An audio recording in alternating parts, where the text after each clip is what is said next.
ධූරයේ රාජකාරී කිරීම తాවකාලිකව අත්හිටුවා ඇති පොලිස්පති දේශබන්දු තෙන්නකෝන් මහතා තවදුරටත් අධිකරණයට ඉදිරිපත් නොවී සිටින්නේ නම් ඔහුගේ චංචල හා නිශ්චල දේපොළ පවරා ගැනීමට හැකියාව පවතින බව මහජන ආරක්ෂක නියෝජ්‍ය අමාත්‍ය නීතිඥ සුනිල් වටගල මහතා පවසයි. නියෝජ්‍ය අමාත්‍යවරයා අද පෙන්වා දුන්නේ වත්මන් වැඩබලන පොලිස්පතිවරයා නිකුත් කර ඇති චක්‍රලේඛයක් අනුව එලෙස ක්‍රියා කළ හැකි බවයි.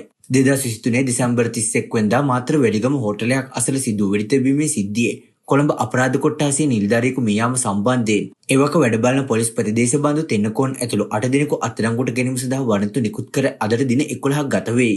අපරාධ පරීක්ෂණ දෙපාර්තමේන්තුවේ කණ්ඩායම් කිහිපයක් යොදවා දේශබන්දු තෙන්නකෝන් මහතාගේ හෝකන්දර සහ ගෙරවුල නිවෙස් පරීක්ෂා කළද මේ දක්වා ඔහු අත්අඩංගුවට ගැනීමට පොලිසිය සමත් වී නැහැ. මෙවන් පසුබිමක මහජන ආරක්ෂක නියෝජ්‍ය අමාත්‍ය සුනිල් වටගල මහතා අද පැවති උත්සවයකදී පැවසුවේ දේශබන්දු තෙන්නකෝන් මහතා උසාවියේ මගහරින් නම් නීති ප්‍රතිපාදන අනුව ඔහුගේ දේපළ පවරා ගැනීමට හැකියාව පවතින බවයි.